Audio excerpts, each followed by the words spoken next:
Hey, welcome to an episode of Chaz Beer Reviews.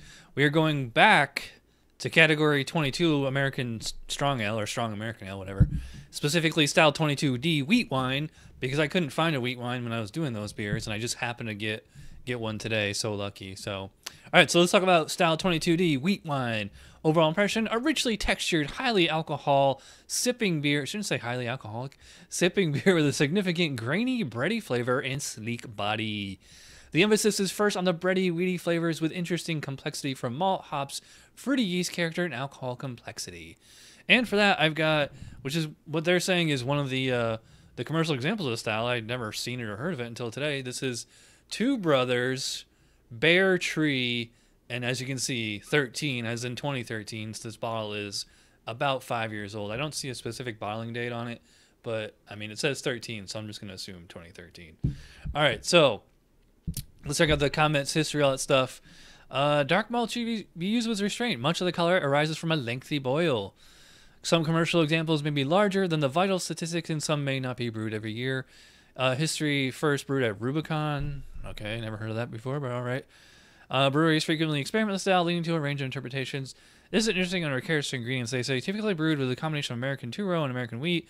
Style commonly uses 50% or more wheat malt. Any variety of hops may be used. Maybe oak aged. So this beer can be oak aged without having to enter it in category. I think it's 33 is your wood aged beers. Style comparisons: more than simply a wheat based barley wine, which is what they're calling this.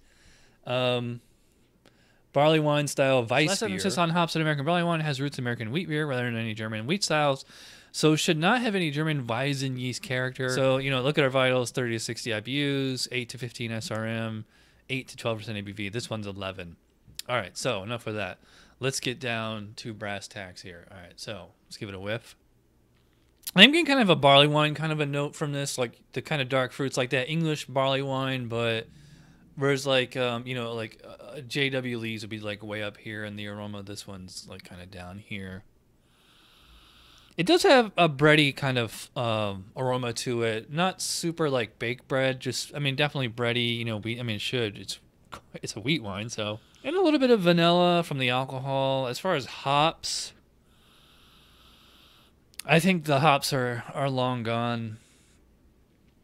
Nothing that I'm really picking up. So let's check specs on aroma. Hop aroma is mild and can represent just about any late hop aromatic. I don't know why they start with that. Moderate to mildly strong, bready, weedy malt character. True, often with additional malt complexity such as honey and caramel. True. I am getting that, but I think that's more from oxidation. But I mean, I'm sure that was a natural aroma component anyways, and then just aging it brought out even more. A light, clean alcohol aroma may be noted. True. Low to medium fruity notes may be apparent. True. Like I said, kind of the British kind of thing going.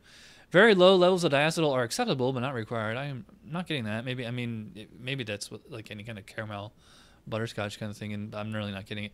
Weizen yeast character, banana clove is inappropriate. And I agree with that.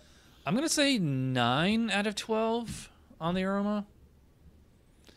Aroma always throws me off. All right, so appearance, I'm not sure I was looking on camera. It's hazy, but it's not super New England IPA murky. It's dark kind of copper color. I'd probably put it about 9 to 13 SRM. A little bit darker when it's, maybe up to 22. It's, quite hazy. Had about 2 fingers of foam. I thought it'd be like a foam bomb considering it's so weedy. But, yeah, pretty good looking beer. Let's see what they say on the specs here. Color ranges from gold to deep amber, often with garnet or ruby highlights. I can see what they're saying. Low to medium off-white head. Okay. The head may have creamy texture and good retention. True, so far. Chill haze is allowable, but usually clears up as the beer gets warmer. That's the first beer style I've ever seen where they actually mentioned chill haze. High alcohol and viscosity may be visible in legs when beer is swirled in glass. All right, so it's on point there for the appearance. That's a pretty long appearance description. All right, so I guess it goes without saying that it is going to get the full 3 out of 3 on appearance. So let's check the flavor, shall we? Cheers. Yes, I'm getting bready. I'm getting kind of like a German, like a Maybock or a Doppelbock, something like that. But not super, super sweet. I thought this was going to be, and actually I think it should be a little bit sweeter than it is. It's 11%, and it's quite weedy. So I'm getting bread, but nothing. Even though I smelled kind of vanilla caramel kind of thing like that, and I still do. I mean, that's just the alcohol. I'm not tasting nothing like really confectionery in there. It's so it's just kind of like wheat malt up front, and then once it crests, you get like this fairly strong, and like down into the finish, you get like this like fairly rich, fruity. Definitely does not taste like a Weizenbach. It tastes like a English barley wine with a much milder taste and like a thinner mouthfeel. I'm actually surprised and kind of like a little bit disappointed actually.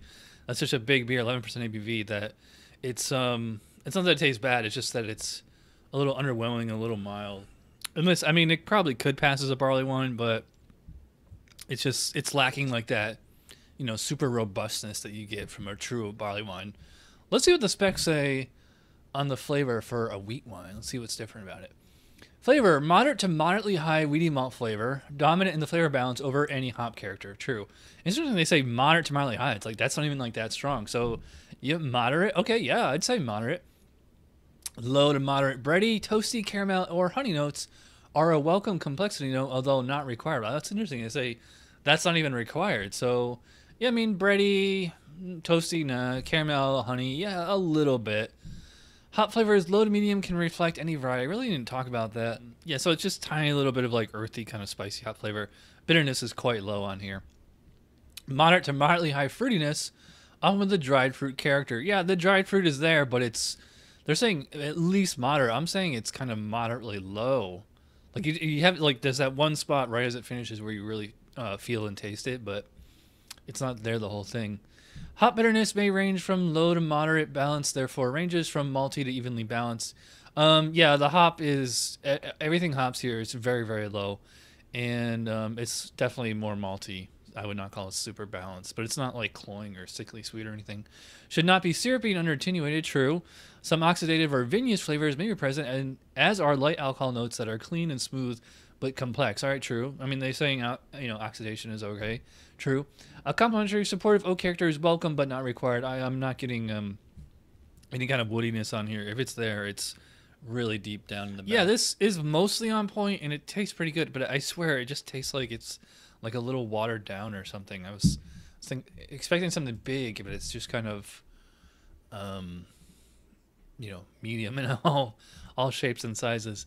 Flavor for I think I'm torn between like 14 and a 15.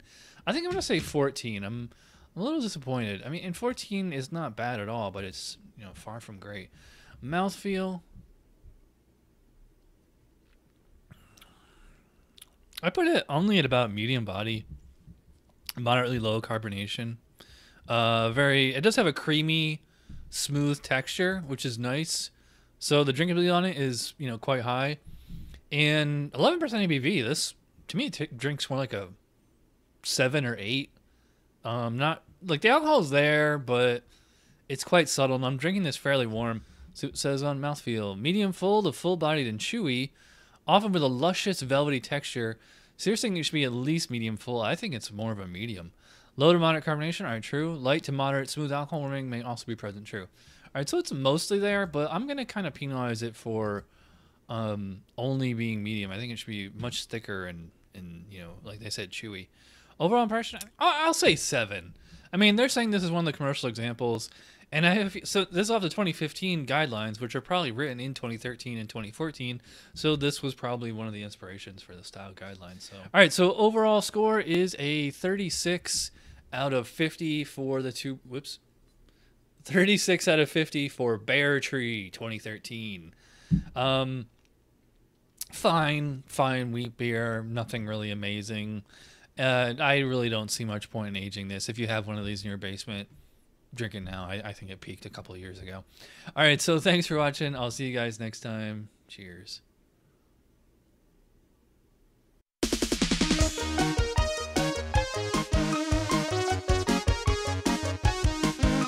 Somebody brewed it, Chad just reviewed it. Thanks for watching Chad's Beer Reviews. Trust me, the next episode will be a lot better.